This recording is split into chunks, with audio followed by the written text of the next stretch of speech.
Hello everyone, कैसे हैं आप सब। मैं हूं आपका होस्ट शेफ धीरज और आज इस वीडियो में हम लोग बात करने वाले हैं फूड के क्रॉस कंटेमिनेशन के बारे में। यहाँ पे 3 चीज़ें हम लोग डिस्कस करने वाले हैं जो कि बहुत ज़्यादा इंपॉर्टेंट्स हैं किसके लिए, जो भी किचन में काम कर रहा है, चाहे शेफ़ हो या फिर हमारे रेस्टोरेंट के ऑनर्स।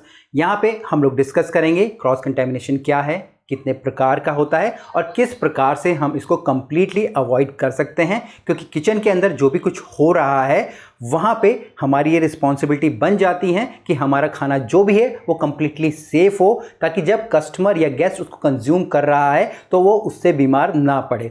इंडिया के अंदर देखा गया है कि हम लोग बहुत ज़्यादा किचन हाइजीन के ऊपर इतना प्रेशर नहीं देते हैं, इतनी चीज़ें नहीं देखते हैं बारीकी से, बट हमको ऐसा करना चाहिए।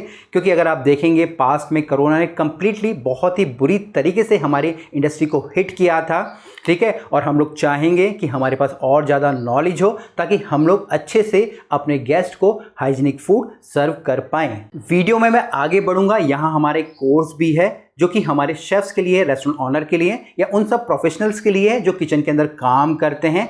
यहाँ पे इस वीडियो प्रोग्राम के अंदर आपको किचन हाइजीन से रिलेटेड सब कुछ सिखाया गया है। ये वीडियो प्रोग्राम है, आप भी इस प्रोग्राम को इनरोल कर सकते हैं, वीडियो के डिस्क्रिप्शन में लिंक मिल जाएगा, या फिर आप लोग हमारे जो IHM गुरुकुल का ऐप है जो कि आपको गूगल प्ले स्टोर से मिलेगा, उसको डाउनलोड कर वहां से इसे ले सकते हैं और अपने जो kitchen hygiene and food safety के नॉलेज को और ज़्यादा इंक्रीज कर सकते हैं। सबसे पहले फूड क्रॉस कंटेमिनेशन क्या है। आप लोगों को मालूम होगा कि हमारे इस वातावरण में हर जगह बैक्टीरिया ही बैक्टीरिया है। काफ़ी बैक्टीरियाज अच्छे होते हैं, काफ़ी बैक्टीरियाज हमारे लिए बुरे होते हैं। जिस प्रकार से अगर आप लोगों ने 6-7 में साइंस पढ़ी ही होगी, सब भी पढ़ते हैं, तो आप लोगों ने देखा होगा जो साइंस के टीचर होते थे वो दही के बैक्टीरियाज हमको दिखाते थे, तब हमको मालूम पड़ता था कि भाई दही के अंदर तो कीड़े। उसी प्रकार से हम लोग अपनी नंगी आंखों से नहीं देख सकते हैं, बट चारों तरफ हमारे बैक्टीरिया ही बैक्टीरिया हैं। अब ये जो वातावरण में जितने भी माइक्रो ऑर्गेनिजम्स होते हैं, ठीक है, इनको हम लोग क्या बोलते हैं, बैक्टीरिया बोलते हैं, वायरस बोलते हैं, पैरासाइट्स बोलते हैं, ठीक है, जो कि हार्मफुल है अपने खाने को। अब ये जो भी बैक्टीरिया वायरस हैं वो एक जगह पे ही बैठे रहते हैं। अब ये एक जगह से हिल नहीं सकते हैं, बट यहाँ पे हम लोग या हमारे जो यूटेंसिल्स होते हैं उनके द्वारा ये एक स्थान से दूसरे स्थान तक पहुँच जाते हैं। मान लीजिए किसी चॉपिंग बोर्ड से किसी खाने के ऊपर या किसी खाने से किसी दूसरे खाने के ऊपर, ठीक है, किसी भी फूड की डिश के ऊपर। और इस विधि को या इस प्रक्रिया को हम लोग यहाँ पे क्रॉस कंटेमिनेशन बोलते हैं। दूसरे क्वेश्चन में आंसर करूंगा। यहाँ पे जो क्रॉस कंटेमिनेशन होते हैं वो 2 प्रकार के होते हैं। एक होता है डायरेक्ट, दूसरा होता है हमारा इनडायरेक्ट। अब डायरेक्ट में होता क्या है कि मान लीजिए फ्रिज के अंदर आप लोगों ने एक चिकन रखा है, रॉ चिकन है, और नीचे आप लोगों ने सैलेड रखा है। यहाँ पे होगा क्या, जो ऊपर से चिकन है उसका कुछ पानी वो ड्रिप होगा, आपके सैलेड में गिर जाएगा, ठीक है। तो यहाँ पे जो क्रॉस कंटेमिनेशन हो रहा है वो डायरेक्ट हो रहा है। या फिर अगर आपने कोई ग्रेवी वाला आइटम रखा है, चिकन करी रखी है, तो चिकन करी से जो भी पानी या जो भी उसका ग्रेवी है वो ड्रिप होगी, नीचे कोई दूसरा दूध पड़ा होगा या कोई ग्रेवी पड़ी होगी, कोई फ्रूट्स पड़ा होगा, वो उसके ऊपर लग जाएगा। तो यहाँ पे जो क्रॉस कंटेमिनेशन हो रहा है वो डायरेक्ट हो रहा है, एक जगह के बैक्टीरिया दूसरी जगह पे या दूसरे फूड पे पहुंच रहे हैं। इस डायरेक्ट कंटेमिनेशन को हम लोग रेडी टू ईट कंटेमिनेशन भी बोलते हैं और ये रेडी टू ईट फूड पे ही होता है। अब हम लोग बात करेंगे हमारे दूसरे कंटेमिनेशन के बारे में, जो कि है हमारा इनडायरेक्ट। इनडायरेक्ट में एक सरफेस से या एक ऑब्जेक्ट से बैक्टीरिया दूसरी जगह स्प्रेड होता है। मान लीजिए आपके पास एक चॉपिंग बोर्ड है, आपने उस चॉपिंग बोर्ड पे अभी चिकन काटा है, उसके बाद आप उसको क्लीन नहीं करोगे, उस पर सब्जी काटने लग जाओगे, ठीक है। तो यहाँ से आपके जो बैक्टीरिया चिकन से आपकी सब्जी पे भी चले गए।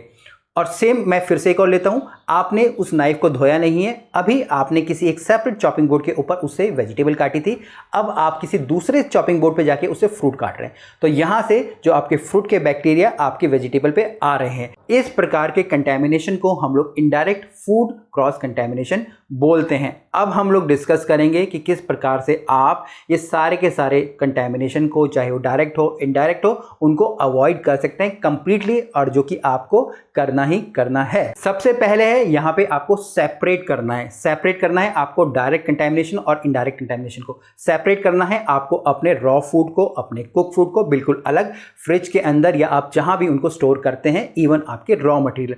दूसरा, आपको अपने यूटेंसिल्स को भी सेपरेट रखना है। मान लीजिएगा आपके जो बर्तन गंदे हैं उनको सेपरेट रखना है, साफ वालों को सेपरेट रखना है, चॉपिंग बोर्ड जो गंदे हैं उनको अलग रखना है, गंदों को धो के रखना है, ठीक है। उसी प्रकार से आपके अपने नाइफ को भी सेपरेट रखना है। आपके जो गंदे नाइफ है, आपके जो साफ नाइफ है, उनको बिल्कुल सेपरेट करना है। हर चीज बिल्कुल आपको सेपरेट यहां पे करनी है। इसके बाद दूसरा होता है क्लीन। आपको सब चीजों को आपको क्लीन रखना है, ठीक है। आपके रॉ मटेरियल है उनको भी आपको क्लीन करके रखना है, ठीक है। अगर आपका कुक्ड फूड है तो कंप्लीटली उनको कवर करके रखना है ताकि वो किसी प्रकार की ड्रिपिंग दूसरी जगह ना हो। दूसरा, यहां पे अगर जो इनडायरेक्ट कंटेमिनेशन की बात करूंगा तो आपको जो भी आपके यूटेंसिल्स हैं, पॉट्स है, पैन्स है, नाइफ है, जो भी चीज है उनको कंप्लीटली आपको वहां पे क्लीन करके रखनी है। तीसरा, यहां पे अवॉइड करने के लिए है आपके हाथ। आपको अपने हाथों को अवॉइड नहीं करना है, बट आपको आपके हाथ की क्लीनिंग पे ध्यान देना है।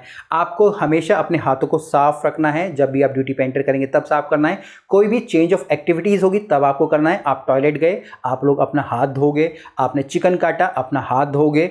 जो भी काम आप स्टार्ट करोगे उससे पहले आपको आपके हाथों को धोना है, क्योंकि हाथों के द्वारा ही जो बैक्टीरियाज होते हैं वो एक जगह से दूसरी जगह आपके पहुंचते हैं।